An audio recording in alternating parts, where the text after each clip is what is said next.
Well, it's a tropical storm that's going to be a hurricane right now. I did a little walk on the beach, and now I'm going to meet my mom, and we're going to do a walk around the neighborhood. These waves are killing it right now. And I just walked for about 3 miles, and we're going to do a 2-mile. Whoa, the water coming up. We're going to do a 2-mile walk down the island and then back up. I just took a 3-mile walk on the beach and did not encounter one person. Again, I love my solitude. I love this. This is just such a great place to think, to write, to ponder, to be productive, and get inspired. So join me on my walk with my mom. See you in a minute. All right, you're joining us on our walk. Just left the beach, and we're just walking a little ways down to the dock that you have seen before on the river. Mom and I think I got my over 5,000 steps in today. How far is that lap that we just did? What do you think? Maybe 1.5 miles. Oh, that's good. That's not bad. That's not too bad. After partying last night, going out with my brother Tony, I needed a good walk today. Although I didn't drink a lot, I only had 1 beer, but I stayed up too late.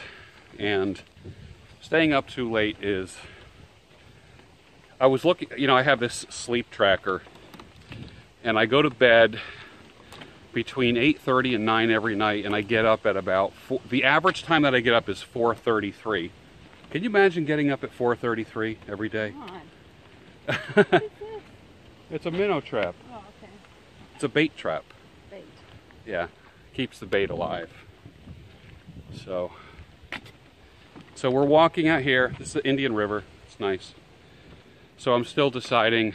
The lagoon. The lagoon. Do I want to live on the river or on the ocean? I'm still deciding. It's very peaceful here. We were just up on the beach, and the wind from the hurricane, as you saw, was crazy. Insane. So let's go down here. Sit right there, Mama. Okay. All right. So here we are. The sun is going to be setting behind us. Oh, so we're going to get like a nice sunset. Yeah, that's good. So that's a good thing. Anyways, so we have been caregivers for my dad and her husband, and time for a break. Yeah, exactly. Hey, you know what? Sit over here because the bright is. Okay. So you sit right here. Okay. That way. Oh yeah, there we go. That's all right. That's all right. See now, look it's not. We're not getting washed out now. Okay. So caregiving, you got to be patient with someone who is recovering physically and who is elderly, because there's a million things that are present, emotions and people's mortality. You know, and someone who was once very strong and persuasive is now weak and dependent during his recovery. And it's hard, isn't it? It's hard because it's easy to get dragged into drama. And I think you got to bite your tongue or something. I find that's, my opinion is, for me, be silent. And yeah, but I'm just saying for me, and be a trooper in your caretaking. Now, as a mom and a wife of, you know, almost 60 years, because I'm closer to 60 than to 50, I'm the oldest child, I think, like you had said, a lot of times you want to just speak your mind because you're from the generation where like men ruled the house and a woman just was silent, and I think for you to speak up is a good thing. For me, I'm used to speaking up, so for me, just keeping my mouth shut is therapeutic for me. I think for you, speaking up for yourself is a good thing because, you know, you live with them on a daily basis and have for, you know, decades, over a half century. And what is the hardest part? What is the hardest part about, I don't want to say aging, what is the hardest part about the declining health and post-surgical reality for you as a wife of a man who was once very, very able and strong and independent? How do you deal with all that now? Because he's not independent and he's not strong. He's dependent on us right now. What are your thoughts about that? Well, he thinks he's still able. He wanted to go out today and take care of the ants that are crawling around. Yeah. And I said, no. Yeah. Because if he did, then he's going to be bending, stretching, which he's not allowed. Yeah. So what did you do? Did you yell at him? Did you say, get your Goomba ass back in the house? What did you do? I mean, I wasn't there. I was with Tony. How did you get him back in the house? I just said, no, forget about it. Do it later. It's okay. Or do it tonight. Did he argue with you? He always does. No, but he will do it tonight.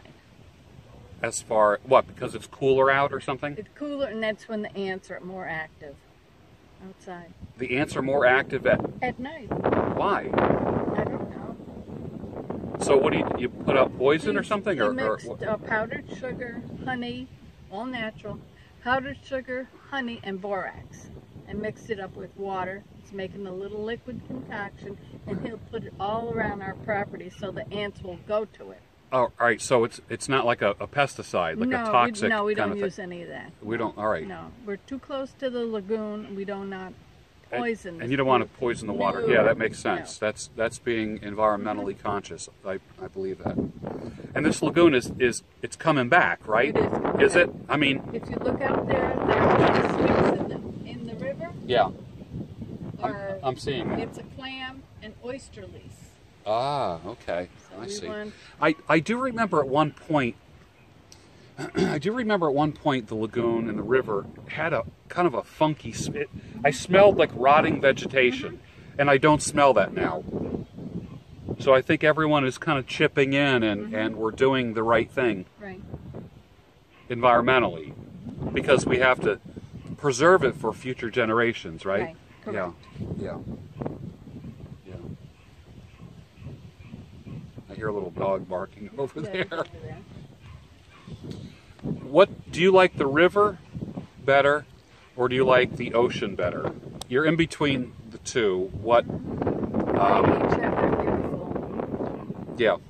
Yeah. Love each one. This is quiet here. Yeah.